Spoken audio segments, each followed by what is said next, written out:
Hi, this is Pete Ekman with RoboZone Podcast. It's been a couple weeks.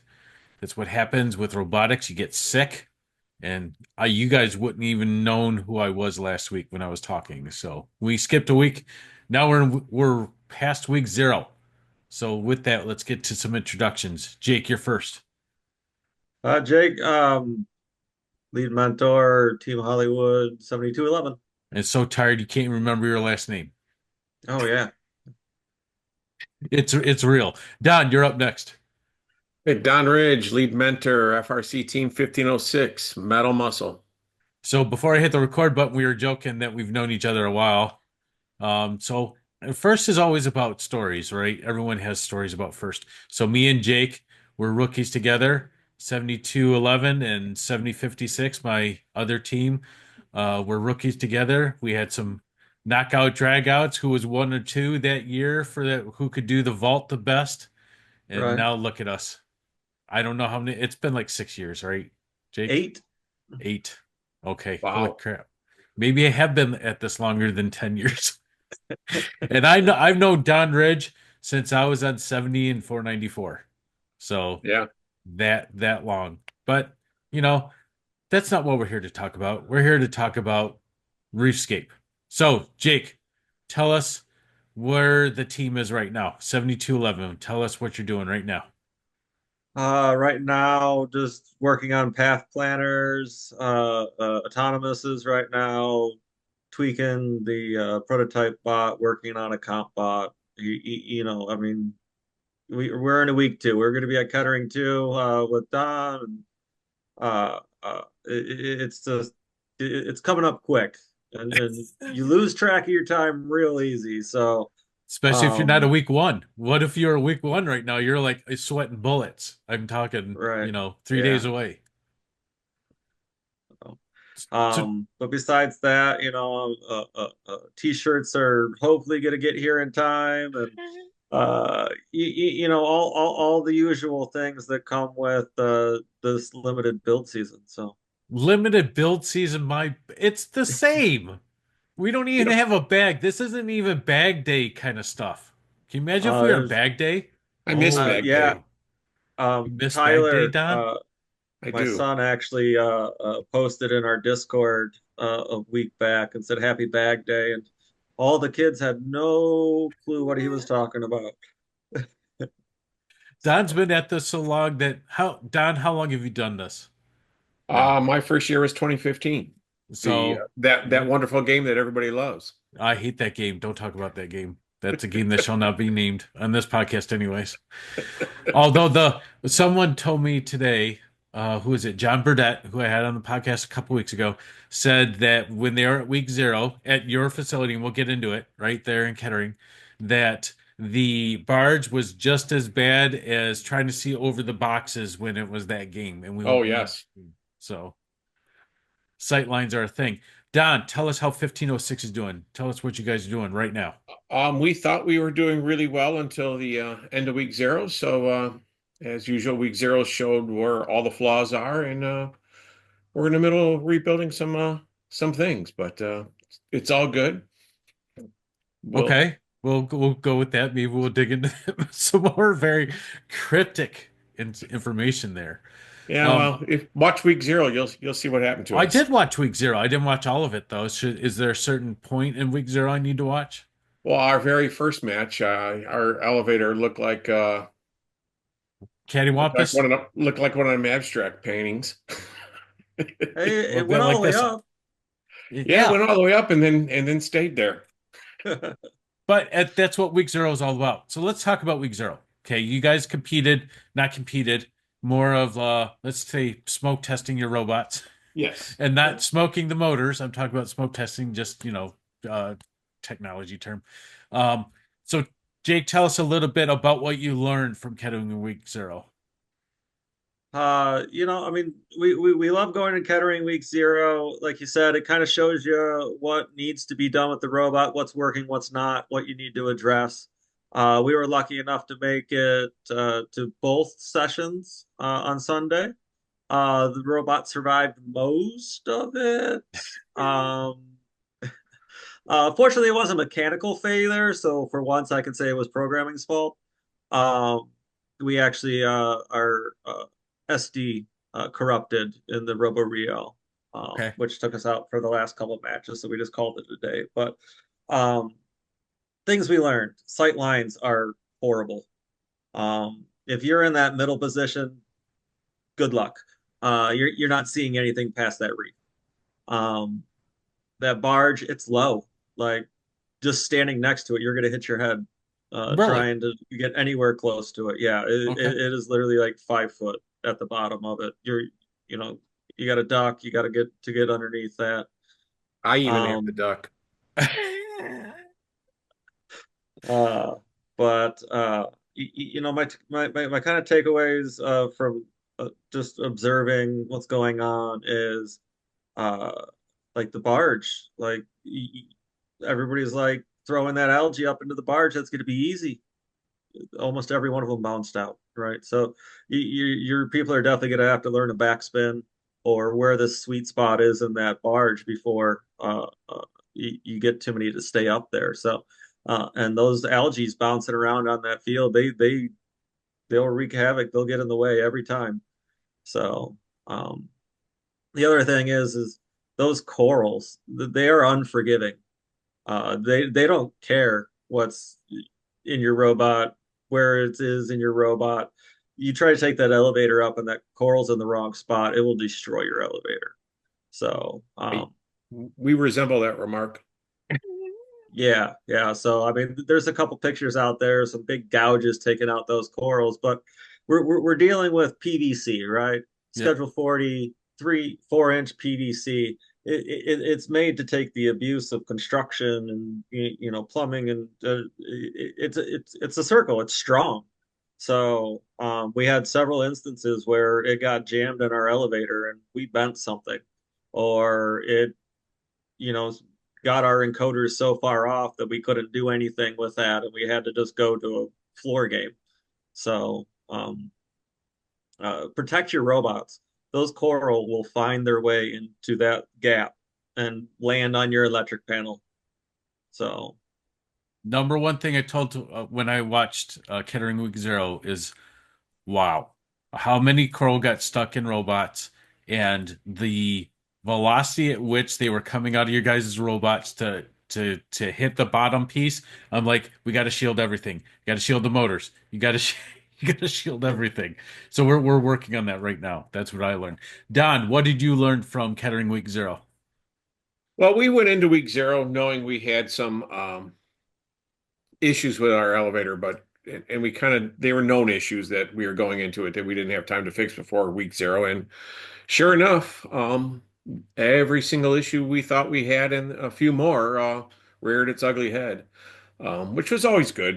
It's good to put a little extra urgency into the students. So that was good.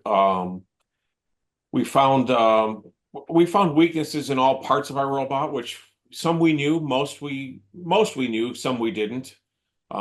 As Jake said, Coral can get everywhere.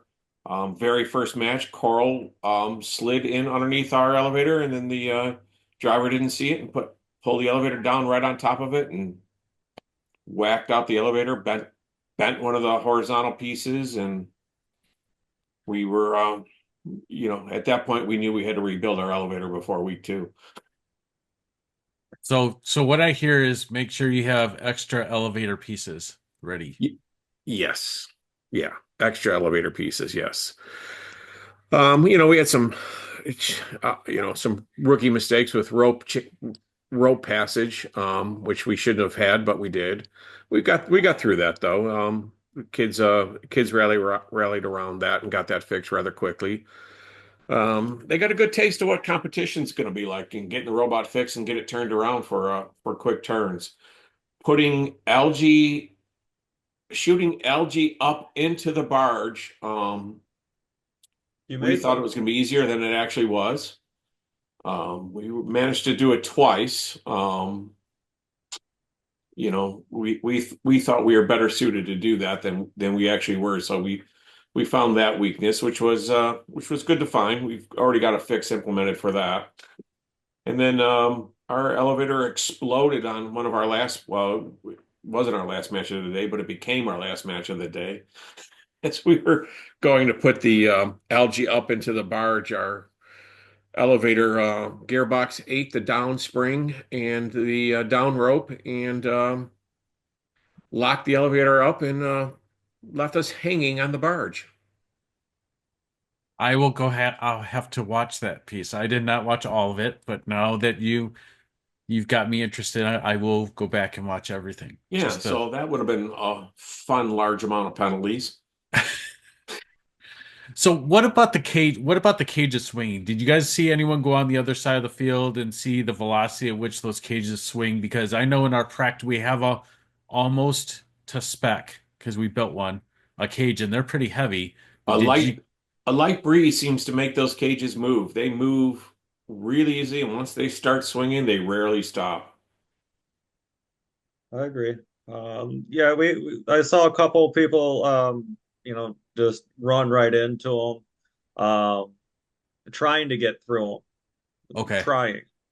Um, I saw several robots get that thing lodged in there, like just grab a part of their robot they didn't even expect it to grab onto when they were trying to drive through it. So, Yep. like you said, those things are unforgiving.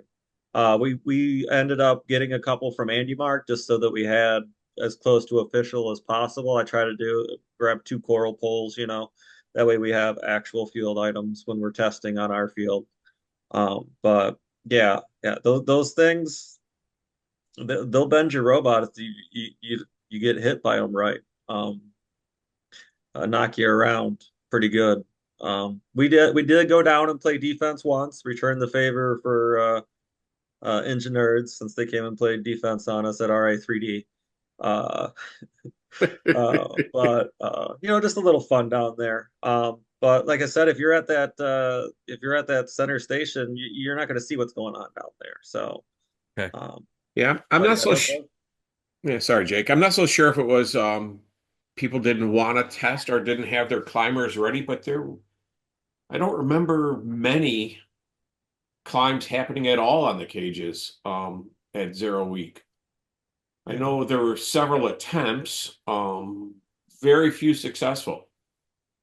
It's hard to get lined up on those cages. It really is. Yeah. You'd think it would be a lot easier to grab those things. And right now we have an every bot climber mechanism on the robot, and getting that to grab those cages are slippery. Don't let them fool you. Like that powder coating, even if the bare metal ones, they're slippery. And if you're not gripping them to keep them in a certain position, we climbed a whole bunch of times, but the problem is the cage slipped forward and that chain touched a part of our robot and that nullified that climb. So, that's what we're at right now. Is like, how do we get something sticky to keep that cage where we want it in the robot? There's that center bolt that comes down into that cage, and uh, a couple times that got caught on our climber. And if that gets caught on our climber, then we actually climb. So a lucky coincidence there, but you, you know, uh, So I would say maybe once out of the 8 times we tried to climb did we actually successfully get it done. are people overestimating the ability to climb this year? I think so. Yeah, yeah. I mean, everybody wants that deep cage climb, right? Yep. 12 points. All you need is one person parking. You can get that ranking point.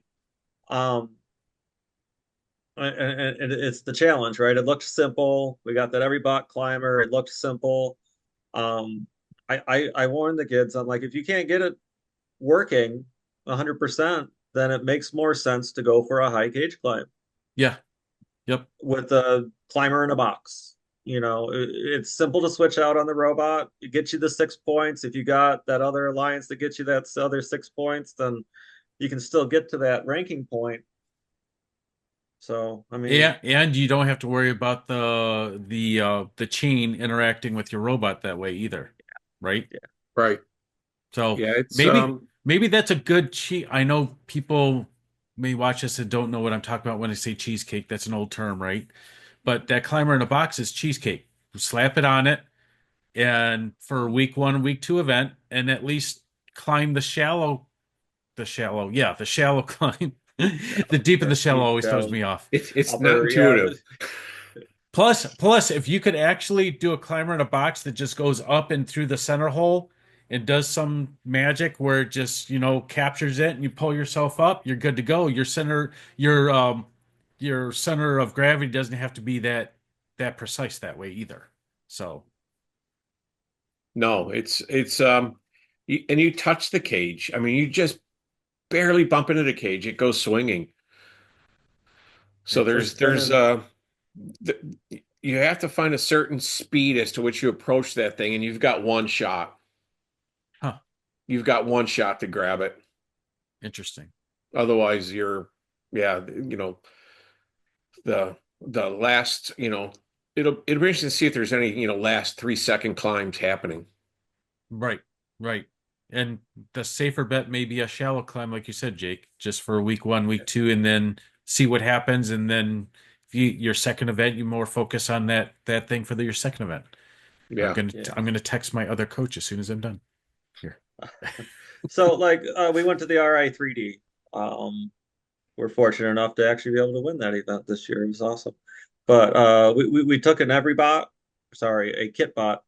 Um, we cut a hole in the middle of the kit bot and put a climber in a box on it, the one from last year, and it grabbed it and picked it up off the ground, and we got them climb points almost every match during our I3D. Yeah, I So remember seeing that. yeah, Interesting. Very interesting. I love it. I love you know, what does another that thing thing weigh? about the, What is it? What's sorry. the climber of the box weigh? Just curious because I'm calculating my robot weight in my head. The one we threw on it was a two stage, so I'm not quite sure, but we had it shortened just for last year's climb. Um, so I couldn't tell you. It's got a rev motor on it. Okay. It was literally just sitting in the corner the day before RA3D. We threw it on there. So Okay. No worries. What other thanks for all the info on week zero. I noticed because you brought this up, Jake, and so did you, Don, a little bit. You were talking about LG with your robot, but Jake was talking about the human player. I watched a human player throw a ball. I know it's not hard distance wise, but the one thing that I think is very misleading about what our practice elements are compared to the element that I saw there was that centerpiece, if you just hit it right on the top and it hits that center beam, it goes right out. I mean, just bink. I was watching it. The same person threw three balls and all three balls went out. I was like, how is that possible? So, more aiming for the cup, the inner piece of it. Yeah, fortunately enough, there's Kettering a has the X. Sorry, go ahead.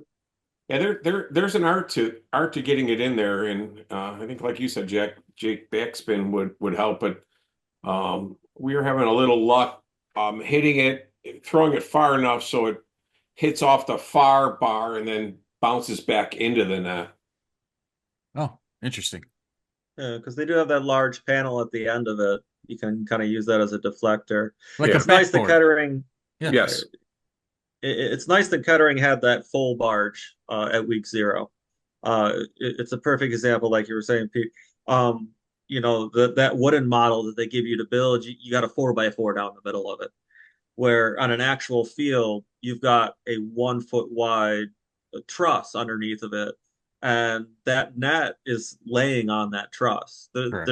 That net is not absorbing anything when you throw the ball up into there. No. Uh, so you're gonna have to use some carnival tactics to get that to stay in there, right? You got to get the spin just right, or the bounce, that sweet spot. Definitely got See, to find that. everyone was slam dunking. Every human player I've heard said, "Oh, it's gonna be easy. It's just gonna be easy because it's so close." Oh no, go watch these events. That's what Yeah, they're there for. The ball is very bouncy. Oh yeah, yeah. It's a an playground oblong. ball. So Yeah. Yeah, or Easter egg shaped, depending on Yes. which ones you get. Right. I think at the event we had both styles intermingled at the event. What about removing the algae from the the reef? Was that really hard?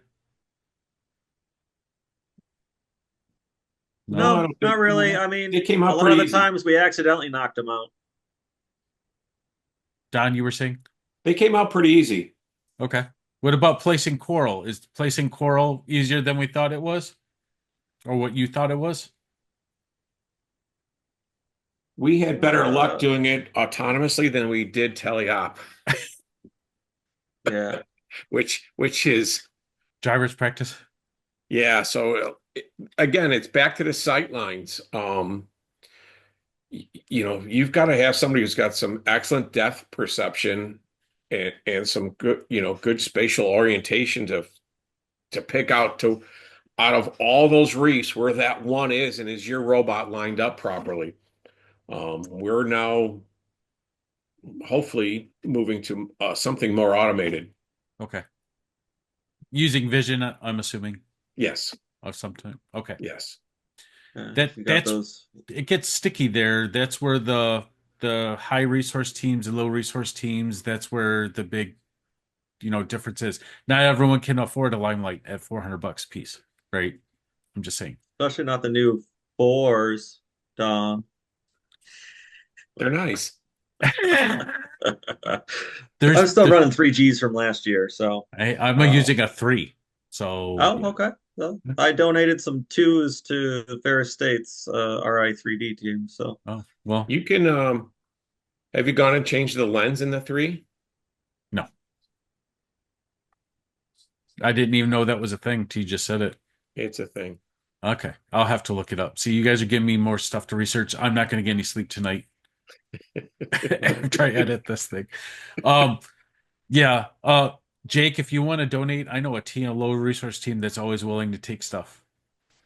yeah. I see you're doing your Red Alliance now. It's Oh, an yes. amazing program you got going. Yeah. I have a ton of Rev stuff that I'm pretty much refusing to use. Um, it's all a bit used, but Hey, we need to touch base, and I probably got 10 motors and controllers that I could get we you. will So we'll touch base and hook you up with the Red Alliance, get that to a team, not necessarily mine, but a yeah, team that yeah, can use it. So it's pretty cool. We're trying to do good stuff. So thank you yeah, for yeah. mentioning that. I always like to go through and kind of thin the stuff out, but I always try to challenge the kids to build with what we have at the build space, right? Yep. Um, uh, I just actually Don's amazing. I hit him up about an iGus slide that was in Kit Parts like 4 years ago, and he went into his storage room and found one for me because they're back ordered till the middle of March from iGus right now. I, Um, I found another one so tonight if you need it, Jake. uh, you found another one, did you? Yeah. That's I think I have enough of them right now. I just needed the two for the comp up, but there's always that unexpected damage. So I might take you up on that. So just saying that's what the podcast is here for, to put you guys together so we can hook teams up. yeah, All right. What is there anything else? I mean, you guys are like me, like my team. We're all week 2 events. You guys are, I'm sure, going to visit Kettering week 1, as I'm going to visit Battle Creek week 1 to see what the hot zones are, or the hot spots where the traffic's going to be congested, to see some of the sight lines for myself just by viewing it. I'm sure you guys are doing the same thing, right? Yes. I'll be robot inspecting Kettering week 1. Okay. So I'll be there all weekend. Our team is working pretty much that event. So Yeah, that's one of your sponsored events. You guys sponsor that event. yeah, So yeah. yeah, yeah. So we're required to be there week 1 and week 2. And Jake, yeah, I'm yeah. sure you're gonna go visit. I hear Uh, there's a really good game announcer. Who's the game announcer? I thought I thought it was Lily was No, coming. no, not that I know of. Oh, Uh, I read her name on some list. she's the EC for Livonia. Oh, good for her. Yeah. I always shoot up Friday morning. My students are all be in school and everything. Gives me a chance to stop by and say hi to a lot of teams that you don't get to see very often, and kind of learn that meta.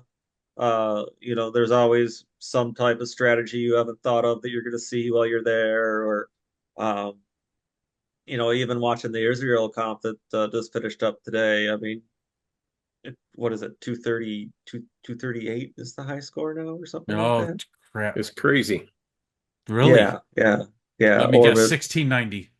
yeah, maybe 120 points by themselves. Um, yeah. So, uh, I mean, you learn a lot. You gotta do that scouting. You gotta do that research. You gotta see what other people are doing, learn and advance through that. Adapt it, make it your own. Sure. Figure out Sure. how your robot can use those paths or that strategy, or and as always, week one, week two strategy is way different than week four, week five. Yes. Right now, I see people losing their matches trying to get that coal ranking point because they're focusing on those L2s and stuff like that, where the other teams are just placing L4s. So, and maybe that's our color wheel this year. Who knows? Oh, the Uh, color wheel, the spinning wheel of death, I called it that year. yeah, Yeah. I don't think we ever played a game where that came in, a match where that came into play. I Right. think Rush won Kettering because of the wheel. I know, Yeah. I know Kyle will text me when she hears this. From an inspector point of view, Don, because you're an inspector for week one, is there anything that suggestions or gotchas this year? I mean, a lot of things have changed this year, not just wrapped around like inspection. I'm talking about, alliance selection, which is would be interesting to watch, and that type of thing. But from an inspector perspective, what should teams make sure they're doing right now? If they're not week one, but maybe a week two. The one thing we always find, without fail, on about, I don't know, a third of the robots is using the wrong wire size for the circuit breakers. Get the proper wiring, get the proper wire size out there, and use only approved pneumatic components. That's another one that we find. Outside of that, there's, the new bumper rules will. I don't know if it's going to make it easier or harder, but um, Maybe for the first year. I mean, we're always building somebody's bumpers in the first week. Sure, sure. That goes without saying. Somebody's always building the robot, but we may have avoided that, um, at least for one of the teams, because we started building the robot today, and they're playing week one. With I have a very interesting self-guided greedy question. Okay. Let's say a team built their electronics board and then put the elevator over the electronics board. How visible does the wiring need to be to pass Visible inspection? enough that we can tell what it is. Okay, I got it. We don't have to have perfect access to it, but we've got to be able to. Not my design. I warned my counterpart It before he seems went down this route. seems silly, but But the coral won't reach it, so we're okay. Right. I try to always just use the 12 gauge on pretty much everything. That way I don't have to worry about whether I correctly sized my wire or not, whether I'm running a 40, a 30, or a 20 amp Sure. fuse. right. You know, uh, I mean, unless we're talking like encoders and stuff like that, then I'm going to use the thin stuff. But I really enjoy the Rev break-off power module for routing all those. Yes, I love it. Plus, they added the Wagyu style clips on it recently, so the newer ones have the better clips on them. Good. Good. What about you guys' experience with the new radios? How did that go at Kettering Week Zero? I like them. Um, so I know that Don's using the 6G. He's got a rig set up so that he can use the 6G. I'm using my radio in 2.5 with the dip switches right now. I don't seem to have a problem with it unless the programmers are playing with it for like 6 hours straight, and then it'll overheat. Okay. But besides that, I enjoy that it's a built-in Ethernet hub. Um, kind of eliminate one other thing on the robot that I have to Sure. worry about coming unplugged or what have you. The POE injectors that are available on it. I think it's a solid upgrade. Okay. Not Yeah, I didn't run too hot for you guys? No, I mean it made it through the comp, no. but like I said, they warn you it'll overheat, but it takes like 4 hours of straight use before it'll actually overheat. Okay. And then I have five radios, so I just switch it out if it overheats. We Mild put flex, Jake. Mild flex. Yeah, it was. We put heat tape on our behind our robot and attached it to a nice aluminum frame so it gets really good heat transfer. Gotcha. We do that with our other radio that acts as a field radio, and we don't have a big heat sink or fan. You see people with the big fans and the big heat sinks. We just put it on a 2-inch eighth inch wall heavy aluminum with the heat tape, and I don't know, the kids run it all day long. Okay. We Well, I don't have mean, an I was able to get one of the radios through First Choice, and then you get the one in the kit, and then I bought one to use as a Yeah, router, yeah, and yeah. then You said you had six, dude. Nice flex.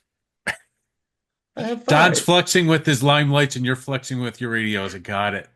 Got it. Well, I mean, it's a good thing to have, right?